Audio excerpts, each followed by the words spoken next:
A city, a magnificent mansion, and inside, hidden things far from the public eye, bundles of cash, sealed boxes, and documents whose discovery shook agencies around the world. This is the story of Zhenli Ye Gon, a figure who was once a businessman, then a headline, and eventually the center of an international investigation. Zhenli Ye Gon, whose real name was Yi Zhenli, was born on January 31st, 1963, in Shanghai, China.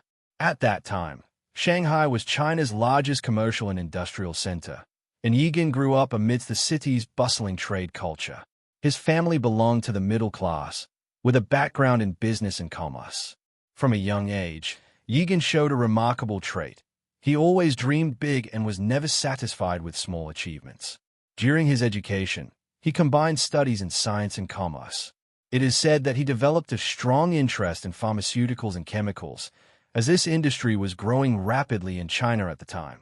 He gained practical experience in chemicals and gradually planned to build a career in this field, but he was determined not to limit himself to China alone.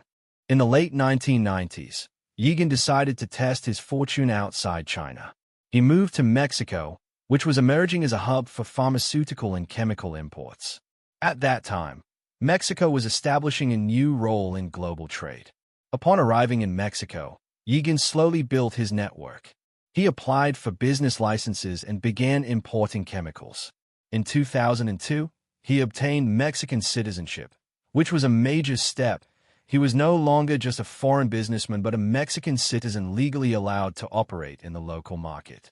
He established his company, Unimed Farm Chemistry Mexico, which specialized in importing pseudoephedrine and ephedrine. These chemicals were legally used in cold and flu medications, but they could also be used to manufacture methamphetamine, a major illegal trade problem in Mexico and the U.S.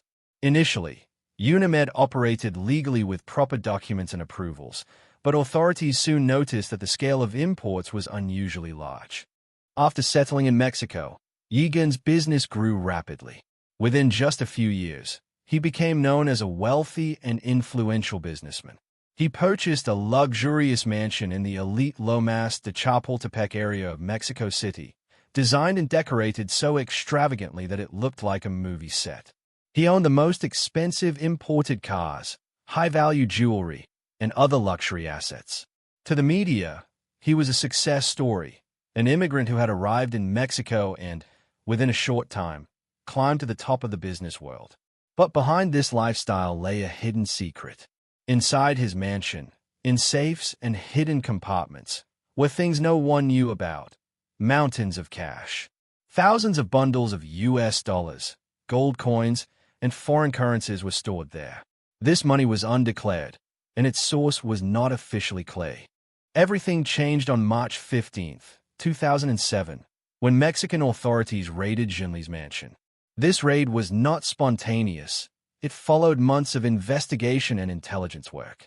Authorities had detected suspicious import records and financial irregularities. Informants had also provided tips that massive cash and illegal valuables were being kept in Ye Gon's home. These clues created strong suspicion, prompting authorities to plan the raid. When the police stepped inside the mansion and began opening safes and cabinets, the scene that unfolded was unlike anything anyone had seen before. Bundles of cash seemed to pour out. Nearly $205 million in cash was recovered. Alongside it were 18 million Mexican pesos, 200,000 euros, 113,000 Hong Kong dollars, gold coins, and jewelry. At the time, this was the largest cash seizure in history. The media immediately turned it into a headline, and Zhenli became famous not just in Mexico but around the world. A businessman once celebrated as a success story had now become the center of a mystery and scandal. A few months after the raid, on July 23, 2007, Zhenli Ye Gon was arrested by U.S. authorities in Wheaton, Maryland. U.S. prosecutors charged him with supplying chemicals illegally for methamphetamine production, claiming he was part of a major cross-border conspiracy. DEA and Mexican agencies shared intelligence to strengthen the case against him. Analysis of shipment records and financial transfers suggested that these chemicals were indeed reaching illegal networks. The trial became a complex judicial puzzle.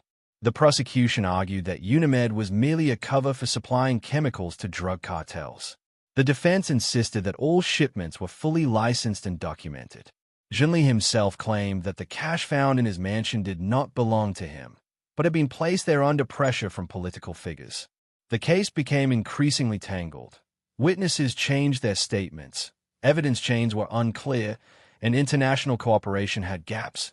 China, India, Mexico, and the U.S. were all involved, but a coherent story could not be proven. After several years in U.S. custody, Zhenli was extradited back to Mexico in October 2016. Upon his return, new trials and investigations began. Some charges were dropped due to lack of evidence, but others remained under debate. Public opinion in Mexico was divided. Some believed he was a mastermind supplying chemicals for the illegal drug trade. Others thought he was a businessman caught in the corrupt political system. Even today, Zhenli Ye Gon remains one of Mexico's most controversial and mysterious figures. His mansion, the record-breaking cash seizure, and the ongoing legal battles continue to intrigue investigators, journalists, and historians. His story is not just about wealth or crime. It is about ambition, politics, corruption, and international intrigue. And the most enduring question remains: who was Zhenli Ye Gon really? A genuine businessman trapped by circumstance, or a mastermind at the center of a hidden global network? The case may be closed, but criminology never sleeps. Like and subscribe at Join Criminology and step deeper into the dark with us.